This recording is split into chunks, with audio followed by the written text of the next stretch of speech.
إن الحمد لله نحمده ونستعينه ونستغفره ونعوذ بالله من شرور أنفسنا ومن سيئات أعمالنا من يهده الله فلا مضل له ومن يضلل فلا هادي له وأشهد أن لا إله إلا الله وحده لا شريك له وأشهد أن محمدا عبده ورسوله يا أيها الذين آمنوا اتقوا الله حق تقاته ولا تموتن إلا وأنتم مسلمون يا أيها الناس اتقوا ربكم الذي خلقكم من نفس واحدة وخلق منها زوجها وبث منهما رجالا كثيرا ونساء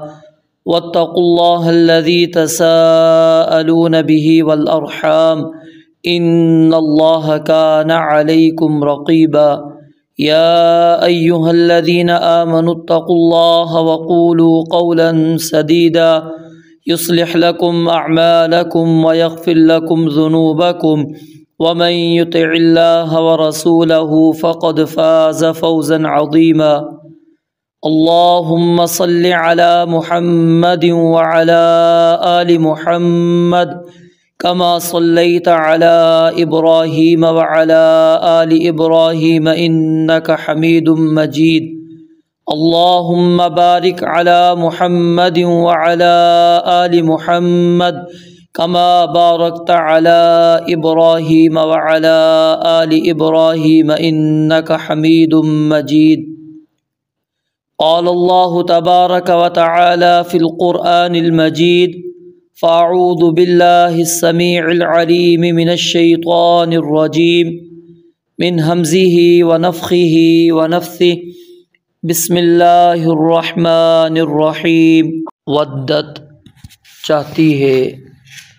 یا چاہا طائفتن ایک جماعت نے ایک گروہ نے من اہل الکتابی اہل کتاب کی لو کاش یضلونکم وہ تمہیں گمراہ کر دیں وما یضلون اور نہیں وہ گمراہ کر رہے الا مگر انفسہم اپنے آپ کو وما یشعرون اور وہ شعور نہیں رکھتے یا اہل الکتابی اے اہل کتاب لما تکفرون بآیات اللہ تم کیوں اللہ کی آیات سے کفر کرتے ہو وانتم تشہدون اور اس حال میں کہ تم خود گواہی دیتے ہو یا اہل الکتاب اے اہل کتاب لما تلبسون کیوں تم خلط ملط کرتے ہو الحق حق کو بالباطل باطل کے ساتھ وَتَكْتُمُونَ الْحَقَّ اور تم چھپاتے ہو حق کو وَأَنْتُمْ تَعْلَمُونَ اور اس حال میں کہ تم جانتے ہو وَقَالَتْ طَائِفَةٌ مِّنْ أَهْلِ الْكِتَابِ اور اہل کتاب میں سے ایک گروہ نے کہا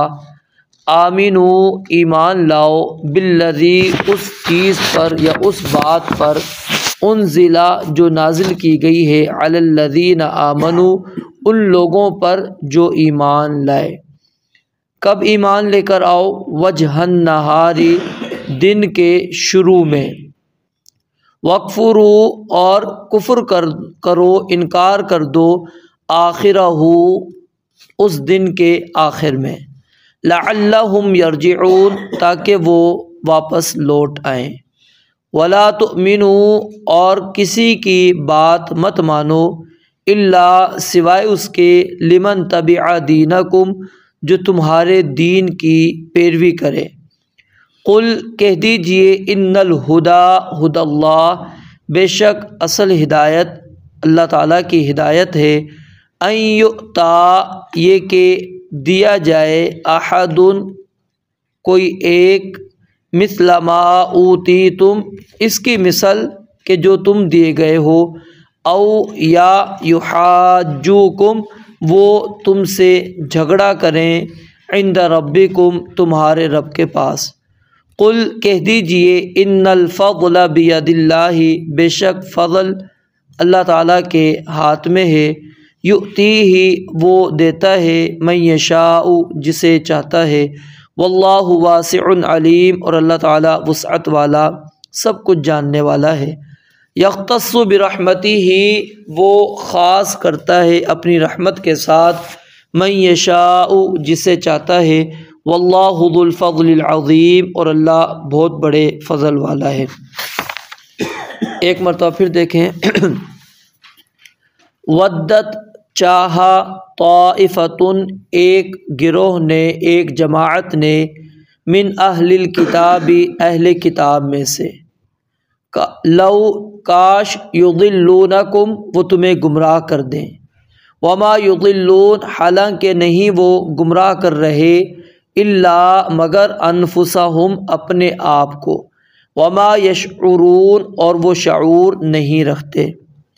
یا اہل الکتاب اے اہل کتاب، لم تکفرون کیوں تم انکار کرتے ہو، کیوں تم کفر کرتے ہو، بآیات اللہ اللہ تعالیٰ کی آیات کے ساتھ، وانتم تشہدون اور اس حال میں کہ تم خود گواہی دیتے ہو۔ یا اہل الکتاب اے اہل کتاب، لم تلبسون الحق بالباطل کیوں تم خلط ملط کرتے ہو حق کو باطل کے ساتھ، وتکتمون الحق اور تم چھپاتے ہو حق کو، وانتم تعلمون اور اس حال میں کہ تم جانتے ہو۔ وقالت طائفۃ اور کہا ایک گروہ نے، ایک جماعت نے،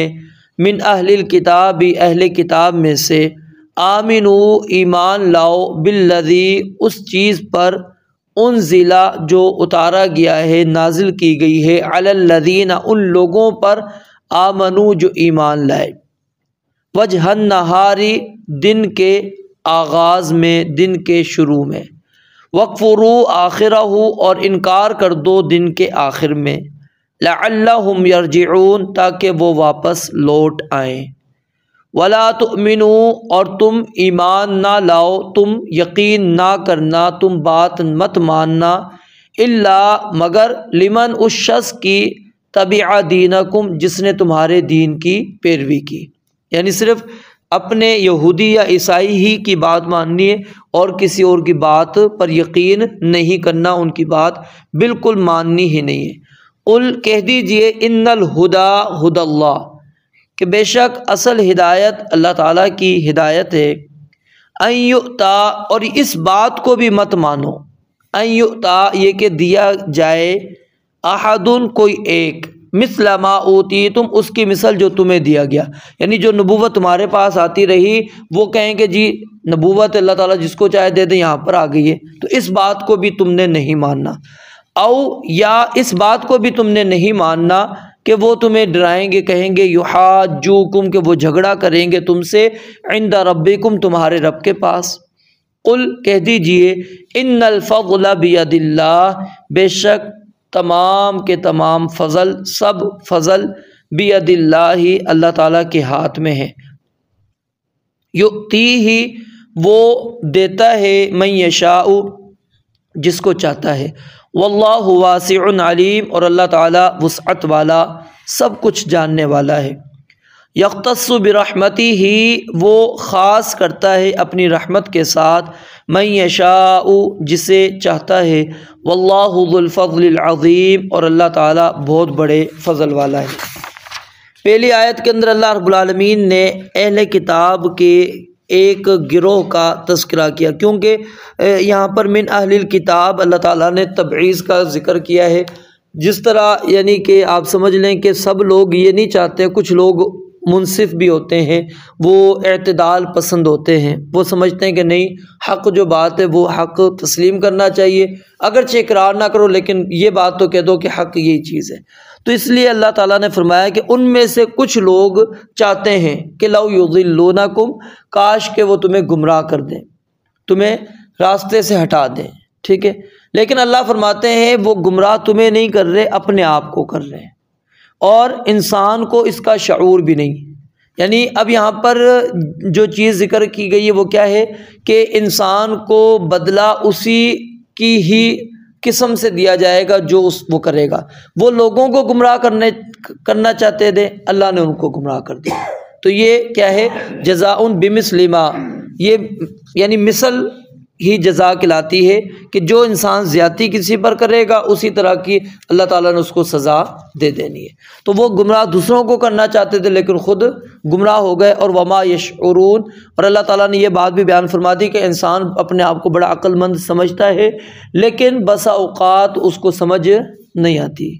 وہ اپنے آپ کو سمجھتے تھے کہ ہم بڑے سمجھدار ہیں، ہمارے پاس اتنے نبی آئے ہیں، ہم اتنی کتابوں کو جاننے والے، ہمارے پاس علم موجود ہے، لیکن اللہ فرماتے ہیں وما یشعرون، ان کو شعور ہی نہیں۔ تو یعنی انسان اس چیز کے اندر مبتلا نہ رہے کہ مجھے جو ہے شعور ہے، عقل ہے، میں فہم رکھتا ہوں، سمجھ رکھتا ہوں، مجھے تو کوئی گمراہ نہیں کر سکتا۔ گمراہی کہیں سے بھی آ سکتی ہے اور انسان کو گمراہ کر سکتا ہے، یا پھر انسان سمجھ رہا ہوتا ہے میں دوسرے کو گمراہ کر رہا ہوں لیکن حقیقت میں وہ اپنے آپ کو ہی گمراہ کر رہا ہوتا ہے، وہ خود ہی راستہ بھٹک رہا ہوتا ہے۔ اور پھر آگے اللہ تعالیٰ نے فرمایا کہ اہل کتاب لما تکفرون بآیات اللہ، آخر تم اللہ کی آیات کا انکار کیوں کرتے ہو؟ یہاں پر آیات اللہ سے مراد تورات کے اندر جو آپ کی صفات موجود، انجیل کے اندر موجود، وہ بھی مراد ہو سکتی ہیں، اور اسی طرح جو قرآن مجید کی جو آیات اللہ تعالیٰ نے آپ پر اتاریں وہ بھی مراد ہو سکتی ہیں۔ تینوں کی تینوں یہاں پر مراد ہو سکتی ہیں کہ اہل کتاب نہ تورات کی بات مانتے کیونکہ تورات ان کی اپنی ہے، اس میں جب اللہ نے جب نبی الاسلام کے بارے میں بتلا دیا تھا، کیوں نہیں مانتے ہو؟ عیسائی ہیں، وہ انجیل کو ماننے والے، تم عیسائی ہو تو وہاں پر جب نبی الاسلام کے بارے میں بشارتیں موجود ہیں، صفات موجود ہیں، تمہیں آخر کیا ہو گیا؟ اپنی آیات کو تو مان کے تو نبی الاسلام کو مان لو نا۔ پھر اللہ رب العالمین نے قرآن مجید کے اندر آپ کی اوصاف کو بھی بیان فرما دیا کہ الذین یتبعون الرسول النبی الامی الذی یجدونہ مکتوبا عندہم فی التوراۃ، اللہ کہتے ہیں وہ اپنے پاس لکھا ہوا تورات میں پاتے ہیں۔ یأمرہم بالمعروف وینہاہم عن المنکر، یہ وہ باتیں ہیں جو قرآن نے سورہ اعراف میں ذکر کی جو تورات میں موجود ہے کہ وہ نیکی کا حکم دے گا، ان کو برائی سے روکے گا، اور وَيُحِلُّ لَهُمُ الطَّيِّبَاتِ، پاکیزہ چیزیں حلال کرے گا، وَيُحَرِّمُ عَلَيْهِمُ الْخَبَائِث، جو گندی چیزیں ان کو حرام کر دے گا، وَيَضَعُ عَنْهُمْ إِصْرَهُمْ، ان کے بوجھوں کو وہ ان سے دور کر دے گا، وَالْأَغْلَالَ الَّتِي كَانَتْ عَلَيْهِمْ، جو توق ان کے گلوں میں ڈلے ان کو اتار کر پھینک دے گا۔ تو یہ ساری چیزیں موجود ہے، اللہ کہتے ہیں تم پاتے ہو اپنے پاس تورات میں لکھی ہوئی ہے، پھر آخر تمہیں کیا ہو گیا ہے کہ تم رسول اللہ صلی اللہ علیہ وسلم پر ایمان نہیں لاتے۔ اور جب اس آیت کو بھی اگر ہم پڑھیں نا، جو سورہ اعراف کی میں نے آیت پڑھی، اس کے پیچھے اللہ تعالیٰ نے بنی اسرائیل کا ہی ذکر کیا ہے، اور اس لیے فرمایا کہ ان بنی اسرائیل میں سے کچھ لوگ جو ہے یتبعون الرسول النبی، وہ نبی امی کی پیروی کرتے ہیں، وہ مانتے، وہ کہتے ہیں نہیں حق ہے، یہ سچا ہے۔ اور پھر دوسری جگہ پر اللہ تعالیٰ نے فرمایا نا کہ یعرفونہ کما یعرفون ابناءہم، جس طرح اپنے بچوں کو وہ پہچانتے اس طرح آپ کو پہچانتے ہیں۔ اور لیکن کیوں نہیں مانتے؟ وجہ کیا ہے؟ حسد من عندی انفسہم، حسد ہے کہ ہمارے اندر سے نبی اور رسول آخری کیوں نہیں آئے۔ تو لما تکفرون بآیات اللہ وانتم تشہدون، اس لیے اللہ نے کہا تم خود گواہی دیتے ہو اس چیز کی کہ یہ وہ نبی ہے۔ اور پھر سورہ بقرہ میں پیچھے آپ نے یہ بات پڑھ لی تھی کہ یستفتحون علی الذین کفروا، وہ یہودی کس پر فتح طلب کرتے تھے؟ مشرکین کے اوپر۔ وہ کہتے تھے ہمارا نبی آنے والا ہے اور جب آئے گا پھر ہم تمہیں دیکھ لیں گے، اور جب آ گیا فلما جاءہم ما عرفوا کفروا بہ، اللہ کہتے ہیں پہچان بھی لیا، انکار کر بیٹھے۔ یہ نہیں ہے کہ پہچانا نہیں، اللہ کہتے ہیں پہچان لیا پھر مانے نہیں اس کو، اور پھر کہتے بھی تھے۔ یہ ساری چیزیں یعنی اللہ تعالیٰ نے کھول کھول کر اس لیے بیان کر دی کہ تم خود اپنی زبانوں سے اقرار کرتے ہو، تم اس کی گواہیاں دیتے ہو، پھر بھی نبی علیہ الصلوۃ والسلام پر ایمان نہیں لاتے۔ یا اہل الکتاب لم تلبسون الحق بالباطل، تم حق کو باطل کے ساتھ خلط ملط کیوں کرتے ہو؟ یہ چیز جو ہے یاد رکھیے ہمارے معاشرے کے اندر بھی بہت زیادہ عام ہے، ٹھیک ہے؟ حق کو باطل کے ساتھ مکس کر کے اور باطل کو اس طرح مزین کر کے پیش کرنا کہ اگلا بندہ سمجھے کہ یہی حق ہے، وہ باطل نہیں۔ اور یہاں پر اللہ تعالیٰ نے دو چیزیں بیان فرمائی ہیں کہ انسان کو گمراہ اگر آپ کر سکتے ہیں تو دو طریقے، ایک کیا ہے کہ آپ شبہات پیدا کرتے ہیں، حق کے بارے میں شبہات پیدا کر دیں گے تو کیا ہوگا؟ لوگ سمجھیں گے نہیں اچھا یہ نہیں، یہ بات ہو سکتی ہے۔ اور دوسرا کیا ہے؟ وَتَكْتُمُونَ الْحَقَّ، یا تو حق کو آپ چھپا لو گے، باطل کو لا کے لوگوں کے سامنے رکھو گے۔ تیسری تو کوئی اور طریقہ ہے ہی نہیں جو آپ لوگوں کو گمراہی کی طرف لے کر جا سکتے ہو۔ تو یہ دو چیزیں اللہ تعالیٰ نے بیان کر دی کہ حق کو کیوں چھپاتے ہو تمہیں پتہ بھی ہے،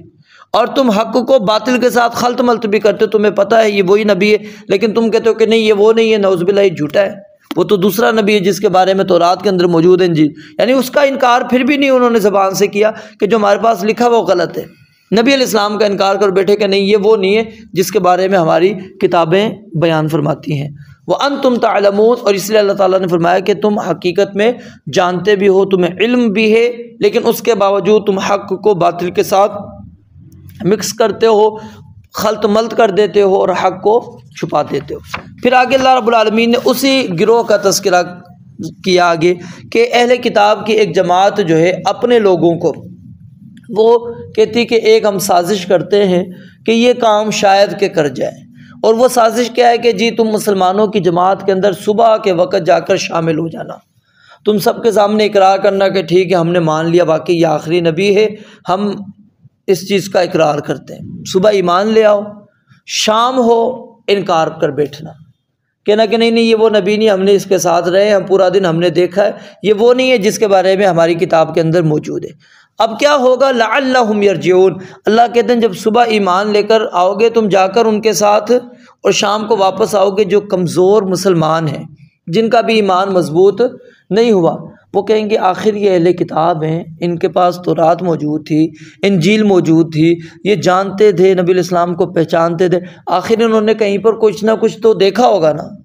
کس وجہ سے پیچھے ہٹے؟ یعنی آج بھی اگر آپ کہیں پر بھی ہیں، آپ کہیں پر مثال ملازمت بھی کر رہے ہیں، وہاں سے آپ چھوڑ کر آ جاتے، صبح لگے شام کے بعد آپ کہتے ہیں میں نہیں جا رہا، تو اب کیا ہے دوسرا بندہ یہ کہے گا آخر یار اس کے بعد روزانہ بندہ کیوں چینج ہو رہا ہے؟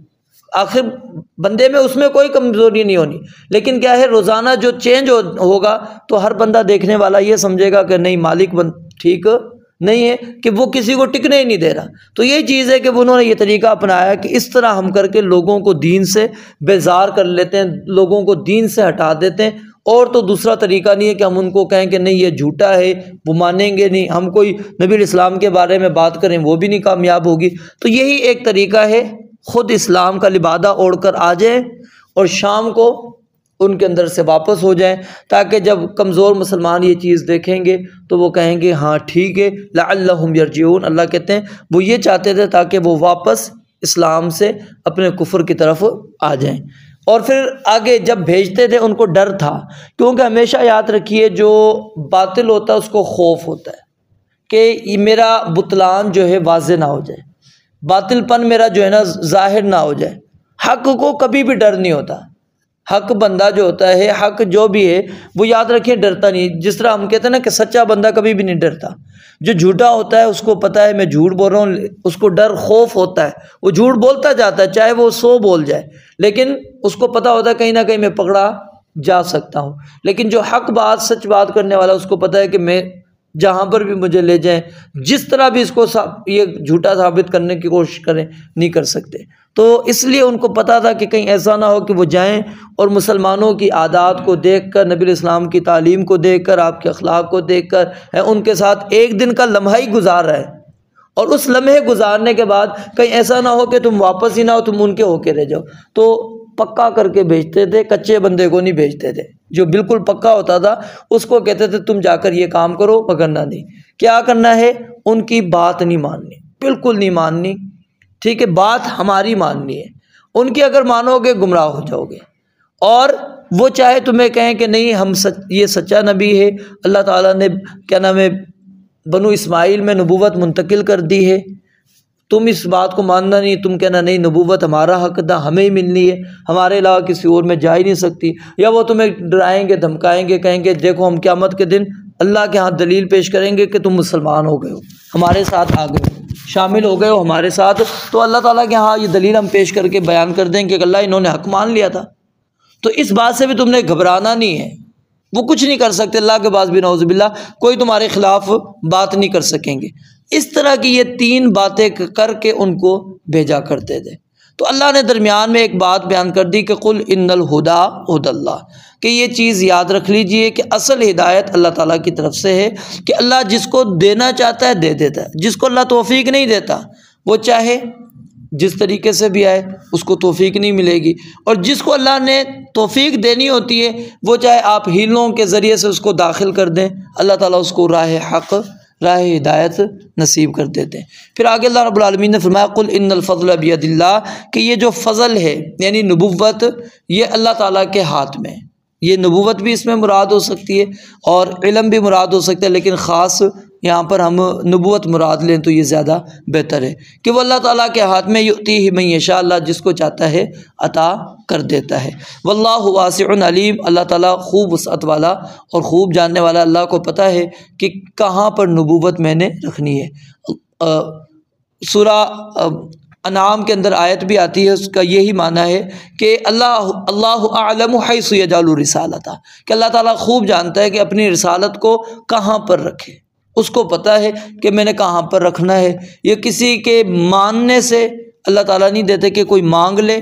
تو ہم اس کو دے دیں گے، یا کوئی خاندان ہے جو اس خاندان کے اندر ہم دیں گے، نہیں، یہ اللہ رب العالمین کو علم ہے کہاں پر دینا ہے۔ یختص برحمتہ من یشاء، اور اللہ تعالیٰ اپنی اس رحمت کے ساتھ جس کو چاہتا ہے خاص کر دیتا ہے۔ اور اس کے اندر اگر ہدایت مراد لے لیں تو وہ بھی مراد ہو سکتی ہے، کیونکہ ہدایت کا بھی ذکر موجود ہے، اور فضل بھی یہاں پر مراد ہو سکتا ہے۔ واللہ ذو الفضل العظیم، کیونکہ اللہ تعالیٰ بڑے فضل والا ہے، وہ اللہ تعالیٰ جس کو چاہتا ہے راہ ہدایت دے دیتے ہیں۔ وہ چاہے پھر کافر وہ مسلمانوں کے اندر آ کر اس انداز کے اندر مسلمانوں میں شکوک و شبہات پیدا کریں کہ جی لبادہ اسلام کا اوڑھ کر آ جاؤ اور ان کو کسی طرح پیچھے کر دو، اللہ کہتے ہیں نہیں ہٹا سکتے، تم حق کو چھپا لو پھر بھی نہیں ہٹا سکتے، حق کو باطل کے ساتھ تم جو ہے خلط ملط کر دو پھر بھی نہیں تم مسلمانوں کو ہٹا سکتے۔ جو بھی تم کوشش کر لو گے، جو پکے مسلمان ہیں وہ تمہاری ان ہیلوں سے، ان طریقوں سے، ان حربوں سے وہ پیچھے ہونے والے نہیں۔ اور یہاں پر شیخ ابن عثیمین رحمۃ اللہ علیہ نے ایک بات یہ بھی نقل کی ہے کہ جو اللہ رب العالمین نے یہ باتیں بیان فرمائی ہے نا کہ ودت طائفۃ، یہ طائفہ چاہتا ہے، یہ اللہ وہ کہتے ہیں چاہتا نہیں ہے، اس نے کوشش بھی کرنی ہے، یہ نہ سمجھ لینا بس خواہش ہے ان کی، وہ خواہش کے مطابق عمل بھی کرتا ہے۔ اور آج بھی دیکھ لیجئے کہ جو باطل ہوتا ہے وہ اپنے اس باطل کے لیے بڑی محنت کرتا ہے، بڑی کوششیں کرتا ہے۔ حق کے لیے ہم اتنی محنت نہیں کرتے جتنا وہ اپنے لیے کرتا ہے۔ آج مسلمان اتنا پریشان آپ کو نظر نہیں آئے گا جتنا کہ کافر پریشان نظر آتا ہے، کیوں؟ اس کو اپنی تباہی بربادی اس کو نظر آ رہی ہوتی، اور پھر وہ طریقوں سے مسلمانوں کے اندر وہ کیا ہے شکوک و شبہات ڈالتا ہے۔ اب جو علماء کہتے ہیں کہ اب اس نے کافر کو یہ پتہ ہے کہ میں میدان جہاد، میدان کے اندر یعنی اگر ہم آ جائیں تو مسلمانوں کو شکست ہم نہیں دے سکتے، اگر دے سکتے ہیں تو شبہات والی دنیا کے اندر جا کر ہم دے سکتے ہیں، اور یہ فتنوں کے ذریعے سے۔ اور دیکھیں یہ ساری اب ان کی کوشش جنگوں کی طرف بہت کم ہے، ان کی ساری کوشش اسی طرف ہے کہ کس طرح مشنریوں کو تیار کیا جائے، مسلمانوں میں سے کچھ ایسے لوگوں کو شامل کر لیا جائے جو ہمارا کام کرتے رہے، اور پھر جو وہ ان کا کام کرتا ہے ان کو وہ زیادہ پروٹوکول دیتے ہیں، عزت بھی دیتے ہیں۔ حق آپ بات کر کے دیکھ لیں، ٹھیک ہے، آپ کی بات آگے جاتی نہیں ہے، باطل آپ ایک پھیلا کر دیکھیں وہ پوری دنیا کے اندر پھیل جاتا ہے۔ تو یہ کیا ہے ان کی محنتیں، کوششیں۔ تو اس طرح سورہ سبا کے اندر ادھر بھی شیخ ابن عثیمین رحمۃ اللہ علیہ نے یہ بات نقل کی تھی کہ وہ کہتے ہیں کہ جس طرح کافر محنت کرتا ہے ہمیں مسلمانوں کو اس سے زیادہ محنت کرنی پڑے گی تو پھر ہم حق کو غالب کر سکیں گے۔ اگر ہم اس کے مقابلے کی محنت نہیں کرتے تو یاد رکھیں پھر ہم ان کو کیا نام ہے شکست نہیں دے سکتے۔ اور پھر ان کی باقاعدہ تقاریر بھی اس کے اندر کچھ موجود ہیں جس کے کہ وہ انہوں نے خاص طور پر اس طرف نوجوانوں کو توجہ دلوائی ہے کہ یہ جو دور چل رہا ہے اس دور کے اندر تمہارا یہ فریضہ بنتا ہے کہ تم ان چیزوں کو، ٹیکنالوجیوں کو زیادہ جانتے ہو تو علم کے ذریعے سے حق کو عام کرو، پھیلاؤ۔ تو ہمیں اس جانب بھی توجہ کرنی چاہیے، فضولیات کرنے سے کے بجائے بندہ کہ فضولیات وہاں پر نشر کرے، شیئر کرے، اس سے بہتر ہے آپ قرآن کی آیت شیئر کریں، حدیث شیئر کریں، کوئی صحابہ کی بات کو شیئر کریں۔ تو ان چیزوں کو کیا ہے زیادہ سے زیادہ جتنا آپ اس کو پھیلائیں گے تو کیا ہوگا، باطل انشاءاللہ اس طرح مٹتا چلا جائے گا۔ اور اگر ہم ان کے مقابلے میں خاموشی اختیار کریں گے، اسی وجہ سے اب دیکھیں نا پہلے جو علماء بالکل سختی کرتے تھے اب تھوڑی سی انہوں نے نرمی کیوں نکالی، کیونکہ یہ اب راستہ ہی انہوں نے یہ اپنا لیا ہے، اب اس کے لیے آپ کے پاس کوئی اور دوسرا راستہ ہے ہی نہیں۔ آپ کس طرح ایک نوجوان کے پاس، ایک بوڑھے کے پاس یا کسی کے پاس پہنچیں گے جو باطل ہے؟ وہ تو آپ کی نہ مسجد میں آنا ہے، نہ اس نے مدرسے میں آنا ہے، نہ آپ کے محلے میں آپ کے سامنے آنا ہے، تو اس نے تو بیٹھنا ادھر ہی ہے، وہیں پر بیٹھ کے اس نے شکوک و شبہات پیدا کرنے۔ تو اس لیے کیا ہے، اب انہوں نے کہا کہ نہیں، اس میدان کو ہمیں ان کے لیے خالی نہیں چھوڑنا چاہیے، کچھ نہ کچھ لوگ اس جانب بھی توجہ کریں اور اس میدان کے اندر جتنی محنت کر سکتے ہیں وہ محنت اپنی کریں۔ تو یعنی جتنی اللہ تعالیٰ نے جس کو توفیق دی ہے، تو جو جہاں پر کام کر سکتا ہے علم کے لحاظ سے، تو اس کو چاہیے کہ علم راسخ حاصل کر کے پھر آگے اس کا مقابلہ کرے۔ رب العالمین سے دعا ہے اللہ تعالیٰ سمجھنے عمل کرنے کی توفیق عطا فرمائے۔ وآخر دعوانا الحمدللہ رب العالمین۔